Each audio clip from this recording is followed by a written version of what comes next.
Good morning, everybody.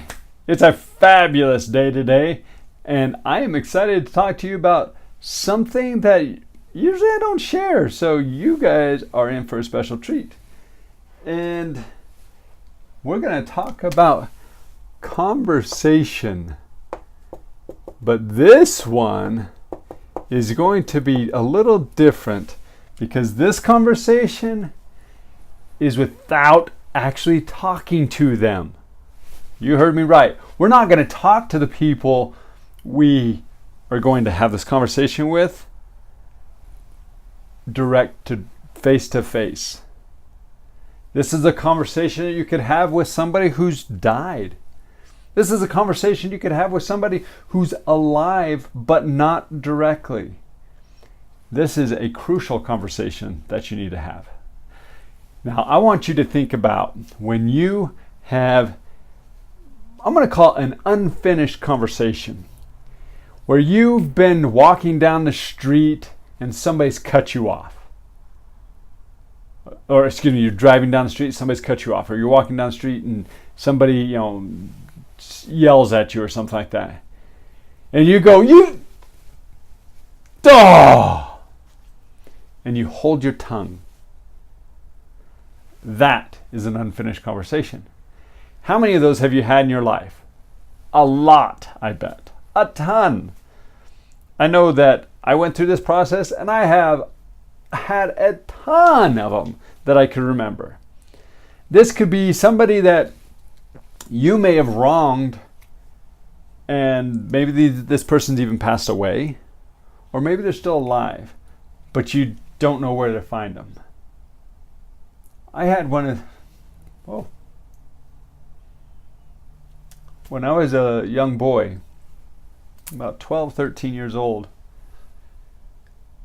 I affected a kid. I was mean. I was a jerk. I was the biggest jerk there was. And I thought I was being funny. I thought I was just teasing and razzing him.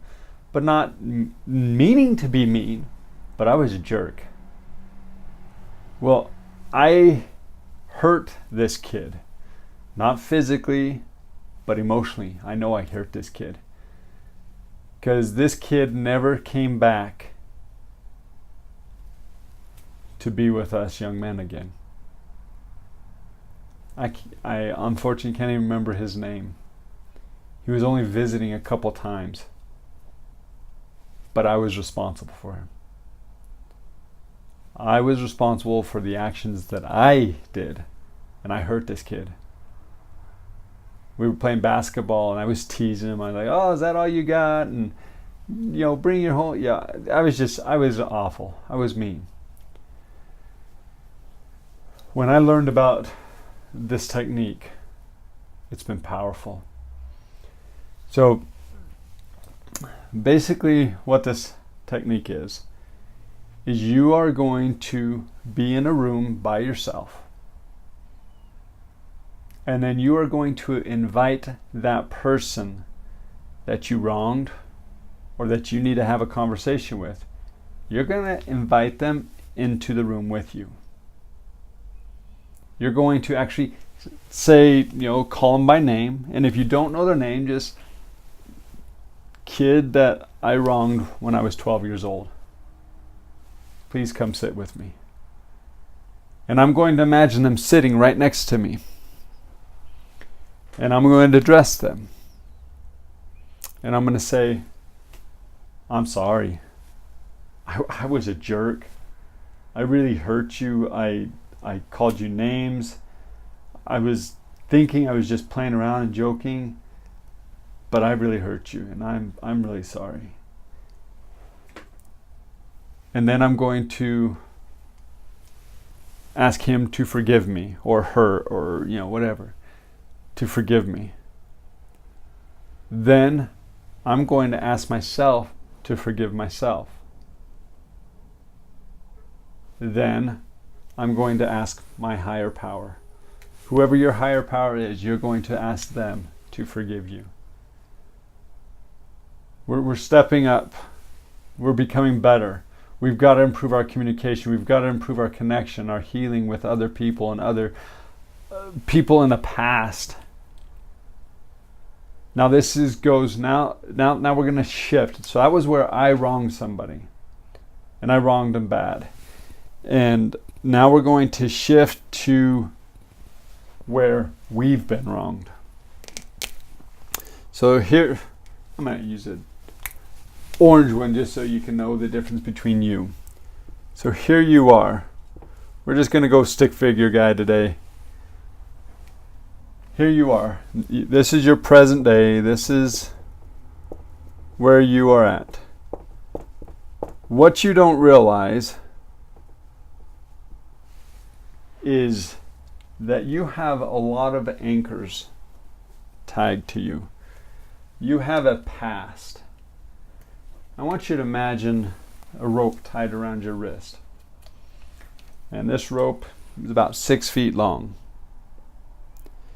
And you're going to put an object 2 feet further from you,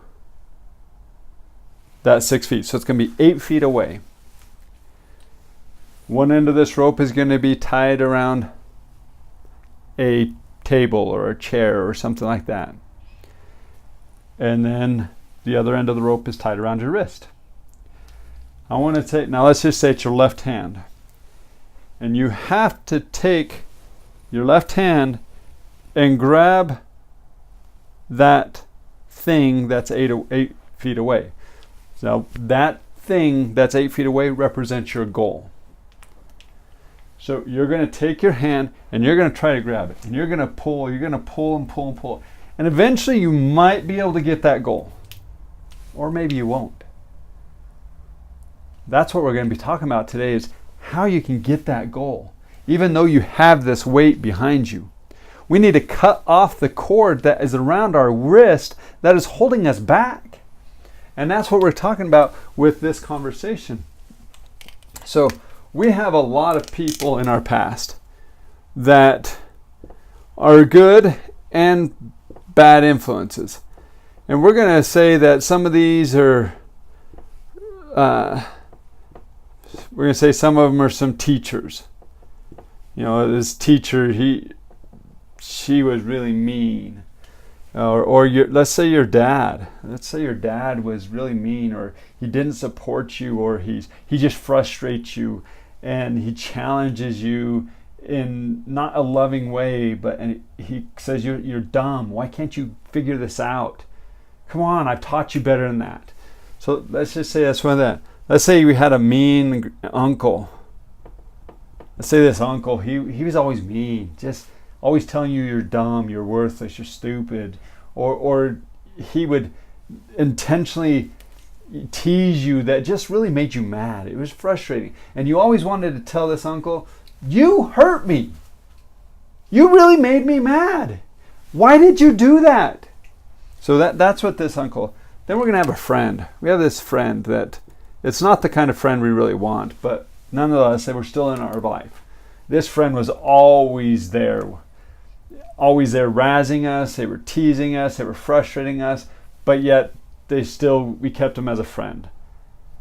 But they hurt us, and you wanted to always tell them, but you were afraid that you might hurt them. Let's say this is just, somebody unknown. Somebody in the grocery store that maybe you're walking with your kids or something, and this guy walks up and says, you need to be a better mother. You need to be a better example for your children. You need to, that's that guy. That's that guy right there. Okay, he's the unknown, but he's offended you. He's made you mad. Well, then there's this other person. Now I'm going to just leave this person blank because you know who that person is. They're holding you back. Well, what's happened is each one of these people, we have allowed them to get hold, and some way or other, they are pulling us back. So we're trying to move forward. Here's our goal out here. This is our goal. And we're trying to move forward here, but we're not able to. And so what happens is, instead of being this happy person, we start getting this frustration. Then we can even start getting sad or mad. I mean, we start getting these emotions that really start influencing our everyday life.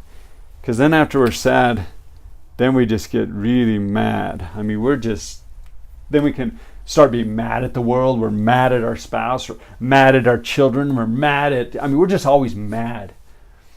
When we get in those feelings, what we're doing is, it's because we've got all this weight back here that we're pulling, that we're trying to get our goal, and it's preventing us from getting it. Or we're trying to figure out who we are, but this weight, this massive weight, is holding on to us. And the thing that's unique, the thing that's interesting, is each of them have people that are holding on to them, that they've never learned how to let go. They've never been able to deal with it. And so if you see all of these people holding on, and then those people have people holding on to, you can just see that all of a sudden now we have all of this weight that's back here just holding us back. And we're trying to just trudge forward. We're trying to take that step. We've got all these people that have ropes around us that are preventing us from reaching our goal. And with all this weight preventing us, it's no wonder we're not getting our goals. It's no wonder that you're struggling, that you're mad at the world, that you're frustrated, that you're sad. You've got all this junk that's holding on to you. So this exercise that I'm talking about, invite the person one by one. Identify. Make a list. Sit down and write out a list. Whoever you can think of that you have an unfinished conversation, if they pop into your mind, you write them down. And then you're going to take that list. So here's my piece of paper. I got a piece of paper out, and I'm going to create a list. And it's 1 through, whatever. When I did this, I had 79, I think. So you may have 50, you may have 10, you may have 110. It doesn't matter how many, it doesn't matter how many you have. What matters is identifying who those unfinished conversations are with so that you can finish them. So you're going to create your list, write it on paper. First, start with the top 10. Whoever that top person is, maybe it's mom, maybe it's dad, maybe it's a teacher, maybe it's a grandpa, an uncle, a cousin, a friend. Whoever it is, that's where you start. And you're going to invite them. So let's say it's a friend. You're going to say, friend. Call them by name though. Will you please come sit with me? Remember, they are not present. We are communicating with them on a higher level. This is a true concept, and if you think about there is knowledge and energy all around us. The mere fact we have technology, we can do this stuff, and cell phones, that you're not tied to a cord. There's nothing. It's all through the air. Well, it's the same way. We're communicating on a higher level. So I want you to invite your friend, and you say, friend. Let's just say her name is Amy. Amy, please come sit with me. And you imagine them coming and sit with you. Now, occasionally there is a time when you invite them where they'll actually say no. Yeah, I'm not joking. They will actually say no. But then you say, I really need to have this conversation with you. So let's do it tomorrow then. Be ready. You invite them, and if they say no, you tell them, okay, tomorrow then. And you reschedule, essentially. I know it seems kind of weird, but this works. So then you invite Amy in, and you're sitting with Amy, and you say, Amy, you made me so mad. You just unload on her. You unload on her. Everything, all your feelings, all your emotions, all your concerns, all your worries, all your stresses, you unload on her. Just let her have it. Remember, this is her higher self. She can handle this. In person, she wouldn't be able to handle this. She's like functioning down here. But her higher self, she can handle so much more. And she understands where you're coming from, her higher self. So you unload on her.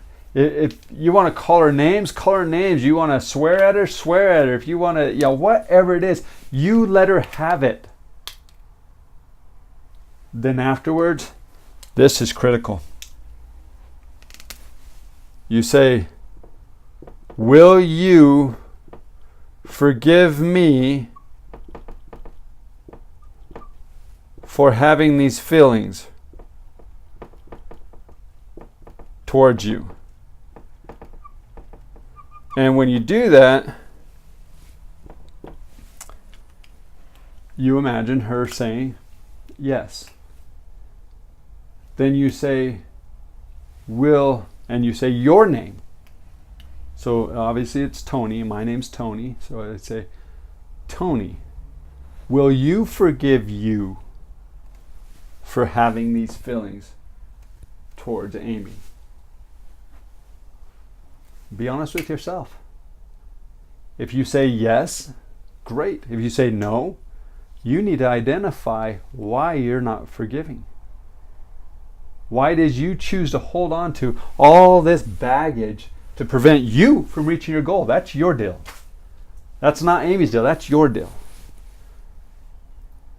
So then after you say yes, that you'll forgive yourself, then you ask your higher power. And you say, Heavenly Father, or whatever your deity is, your higher power, will you forgive me for having these feelings towards Amy? And you say yes. And then you excuse her and you thank her for joining you. Say, thank you for joining me. Thank you for allowing me to share this conversation. You may leave now. And you let her go. Well, what that did, you actually just cut that cord. And when you cut that cord, you are allowing healing to start happen with yourself and with Amy. Now, instead of being really angry, you're not as, you're more starting on that healing process because you've got all of this to take care of. But you are in the healing process. And eventually it will come to the point where you are just so happy. That's kind of a freaky looking mouth, but where you are so happy because you've taken and you've severed all of these. There's no longer cords wrapped around you. There's no longer these nooses, and all of this is gone. And now the power of this is once you've actually done this, all of your painful past, your challenges, your frustration, your anger, they are your pushers. They are your greatest advocates, and they are pushing you to reach your goal. That's the power of this. Then all this weight is now pushing you. Generations and generations, ancestors are pushing you to reach your goal, to encourage you to be your best self, to help support you, and to learn to love yourself. They are pushing you so that you reach your goal. This is a powerful exercise. Just do it.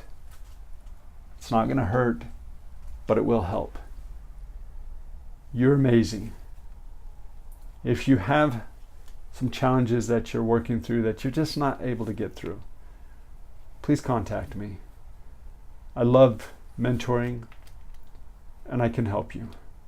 I look forward to helping you in the best way I can, and have a wonderful, amazing, fantastic day.